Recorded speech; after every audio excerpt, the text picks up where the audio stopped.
Okay, so this is going to be a continuation of where we left off in class the other day. So I'll make this lesson 3. We had done example 1 in class, which consisted of 2 parts, the PbO2 plus Na and the Fe3 plus magnesium. So we're going to pick up with example 2. Is hydrogen gas capable of reducing silver ions? So again, we have to write our 2 half reactions. Our silver ions are being reduced, so that means they're gaining an electron and forming silver metal. So when we look that up in table 17.1, which is the reduction potentials table, which I handed out to you the other day in class, we find out that the reduction potential is positive 0.80 volts. And now we're going to look at what happens to hydrogen gas. If the silver ions are reduced, then the hydrogen gas has to be oxidized. So H2, remember, is going to form 2 H plus 2 electrons. And when we look that up, we talked about this in class, that hydrogen is 0. So we have a positive net voltage, therefore this is spontaneous.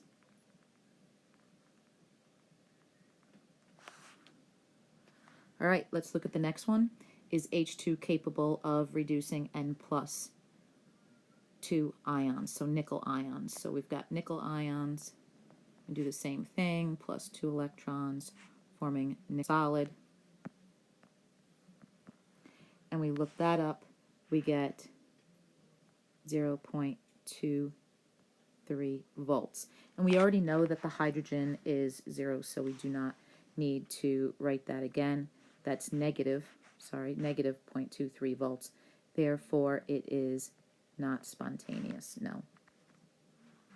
Now we're looking at 2 different metals. We're looking at iron ions capable of reducing VO2+.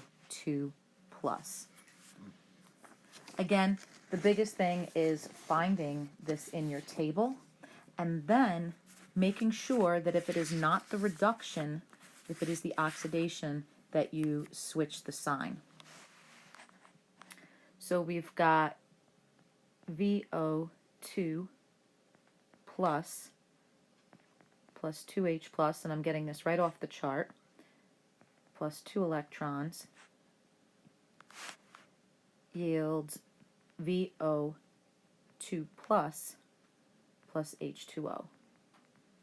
And this is a positive 1 volt. And then we have iron ions being reduced.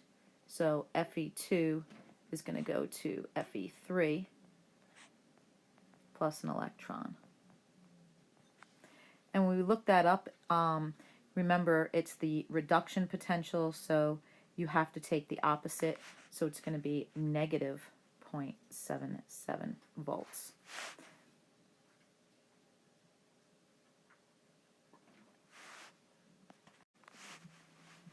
And that is going to give us a positive 0.23, so this would be a yes.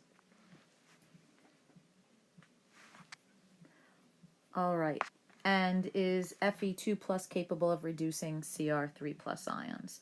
So we've got chromium plus 3 being reduced, and we can take it all the way down to the elemental chromium. And that's going to be negative 0.73. Again, I'm reading this right off the reduction potentials chart. And again, we have the iron Fe2 plus. So Fe2 plus, we just did this, going to Fe3 plus an electron is a negative 0.77 volts. So that's going to give us a negative 1.5 volts. So this would be no. Okay. In the last one, it says rank the following from the strongest oxidizing agent to the weakest oxidizing agent.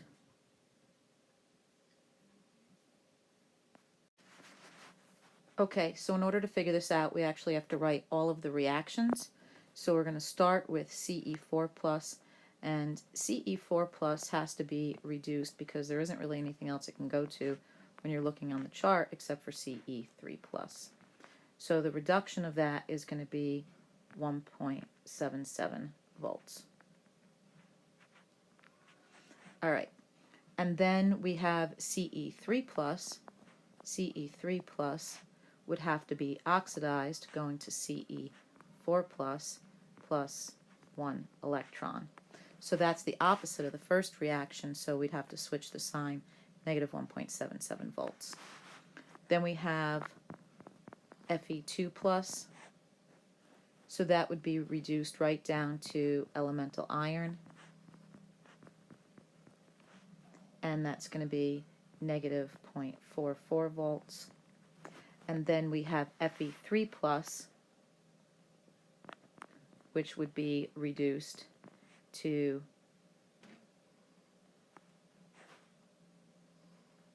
Fe2 plus, or it could go down right to elemental iron. More than likely, though, if this is in a reaction, it would probably be reduced to Fe2 plus. But you wouldn't have to figure that out. So the reduction of that would be positive 0.77 volts. Then we have Mg2 plus. Mg2 plus, you know, is going to be reduced right down to elemental magnesium, which is going to bring with it negative 2.37 volts. And then magnesium itself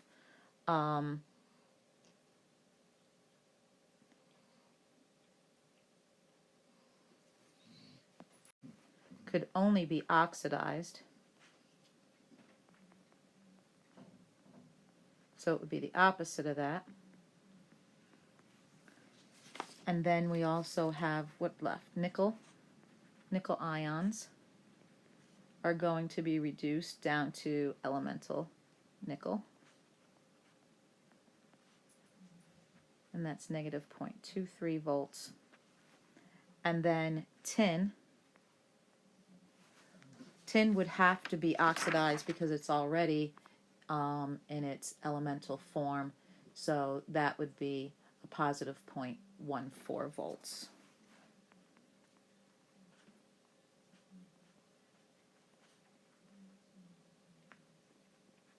Okay, so now that we have all our voltages, the strongest oxidizing agent is the most positive. So let's look for the most positive.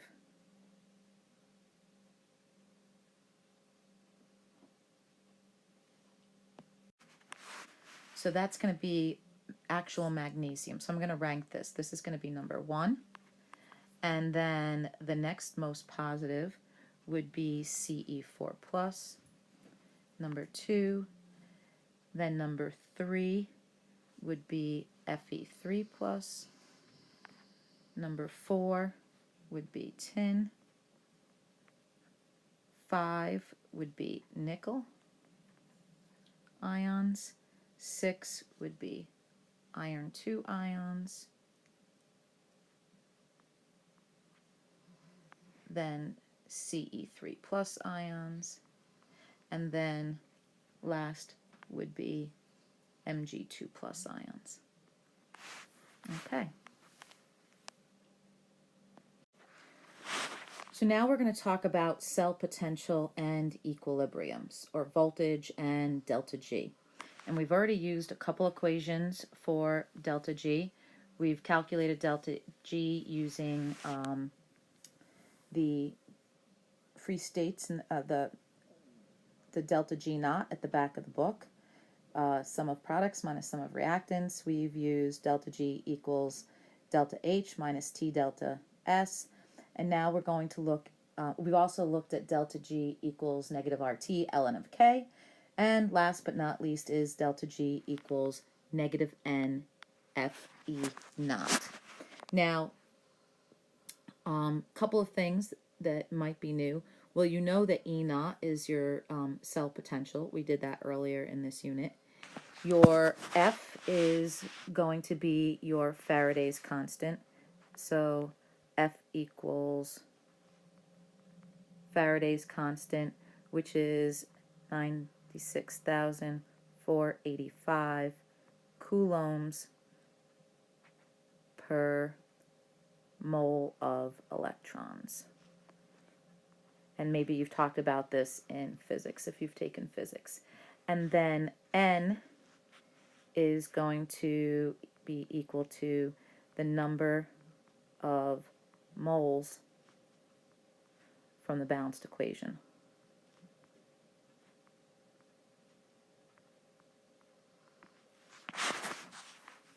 So that means you're going to have to write half reactions, find the overall balanced equation so that you know how many moles of electrons were transferred.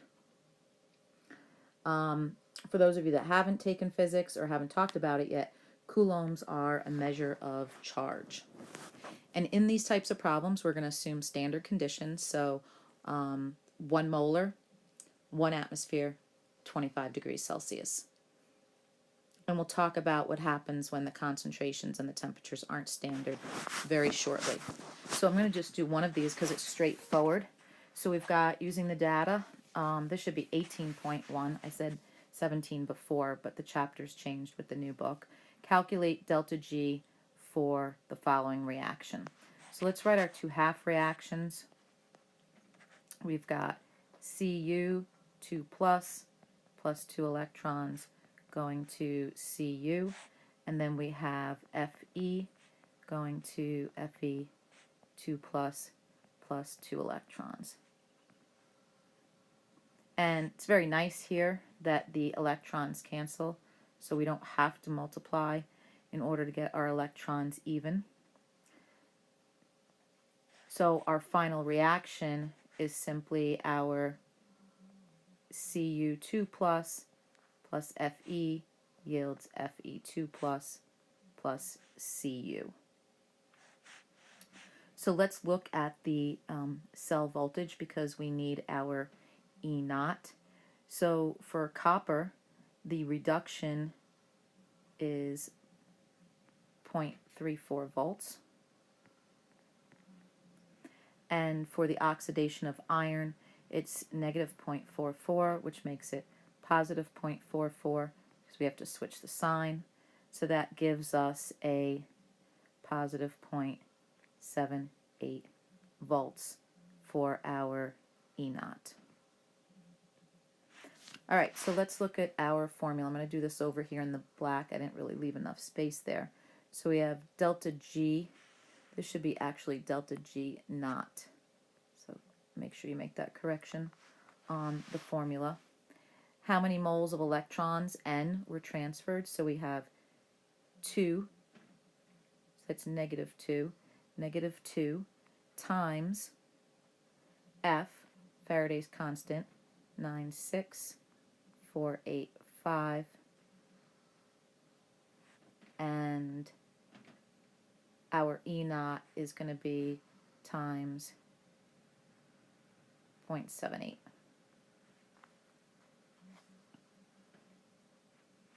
Therefore, when we're all said and done, we multiply those together.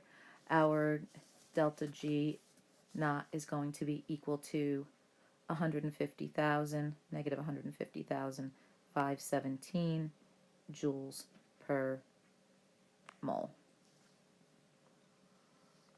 And if we wanted that in kilojoules, it would be basically rounded to 151 kilojoules per mole. Now, just to take this one step further so you kind of see the whole picture all together, remember that we had said that delta G equals negative RT ln of K. So if I wanted to find the equilibrium expression from this, I could. Now let's just see what that would look like. I've got, I forgot my negative sign here, negative 151 equals negative RT. So my R is negative 8.3145. And we said this was at standard temperature, so 298, times the ln of K. So if I solve this for the ln of K, or for K, just take the inverse, you're going to get 1.95 times 10 to the 26th. That is a huge number. So go back and putting it all together, what does that mean? Well, it means that our products are greater than our reactants, and that this reaction would be insanely spontaneous due to the enormous size of K.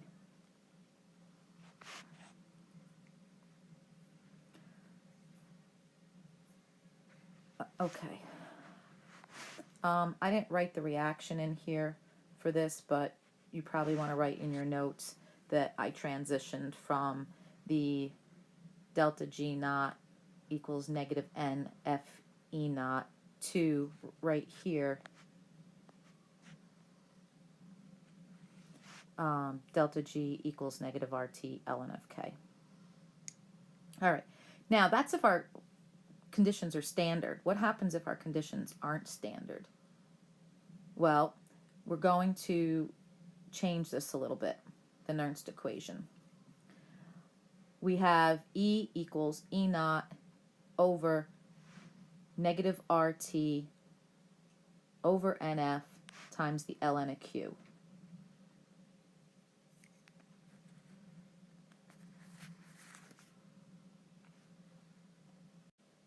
Now what I want to point out is that RT and, oops, not the N. I was trying to keep that out of there. Let me see if I can highlight it instead.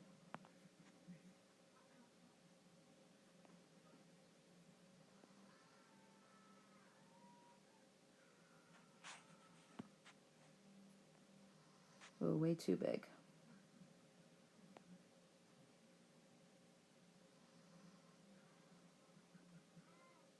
It's not going to let me get it any smaller. All right, I'm just trying to do the RT and F there, because what I wanted to point out is that they are constants.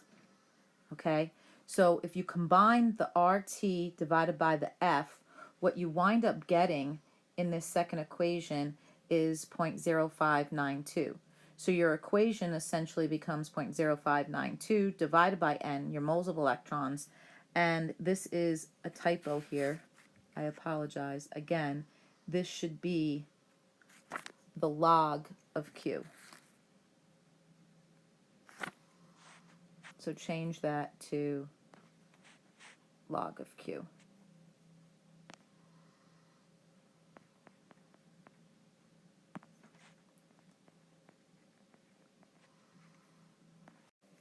Now, just so we're clear, the original equation is RT over NF ln of Q.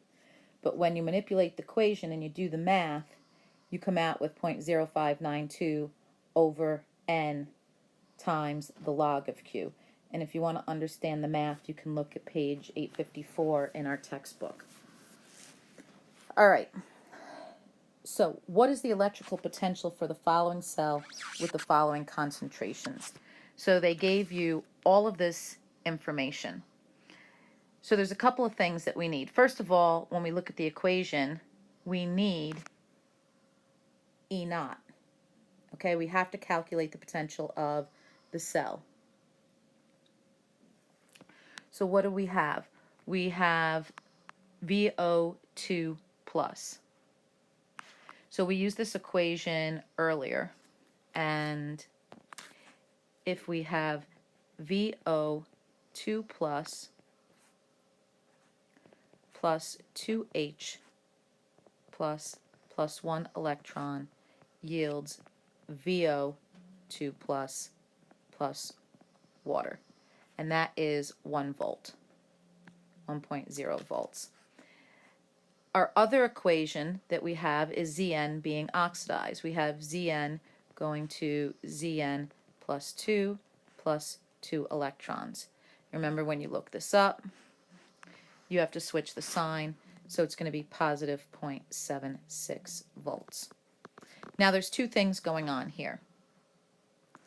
Obviously, the net cell voltage is 1.76 volts, all right? But we also have to balance the equation. And to do that, I have to multiply this top equation by 2.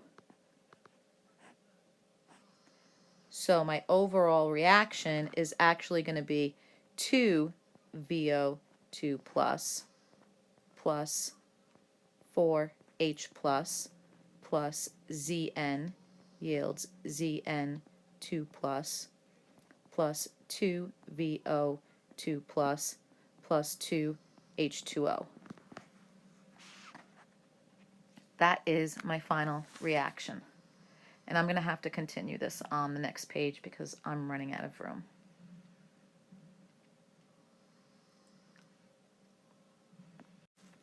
So now let's find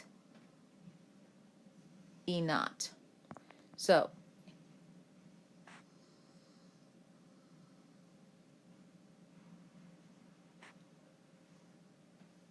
E naught we already said was 1.76, sorry. Let me just put the focus of the equation over here so I don't get ahead of myself. E naught minus 0.0592 over N and then log Q. All right. We know that our N is 2 moles of electrons because we just balanced the equation. So we have that. So now we need the log of Q. So in order to find Q, we have to write an expression. Well, let's look at our overall reaction. So Q is going to be equal to, we have products, so we've got VO2 plus, and that is squared, because in our final equation we had 2, times Zn2 plus, over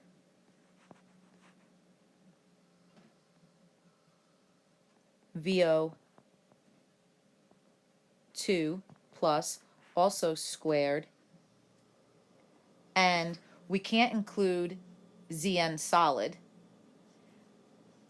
So what else do we have? We have, from the other equation, we have H2 gas, and that is to the 4th. So let me see if we've included everything.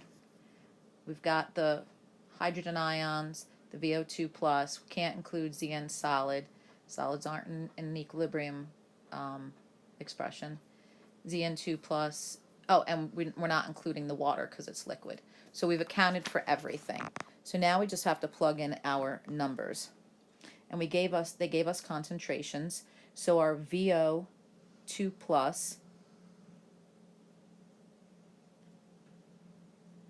is 1 times 10 to the negative 2, 1e negative 2, and that's going to be squared, times the Zn, which is 0.1, over my VO2 plus, which is 2 squared, and my hydrogen concentration 0.5, and that is going to be to the 4th power.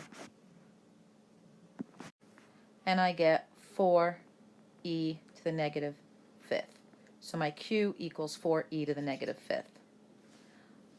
All right, so now I have everything that I need to solve the equation. I have my E naught, I have my N, and I have my Q equals 4e to the negative 5th. So E equals negative 1.76 minus 0.0592 over 2 times the log of 4e to negative fifth. And when I do the math on that, I should get 1.89.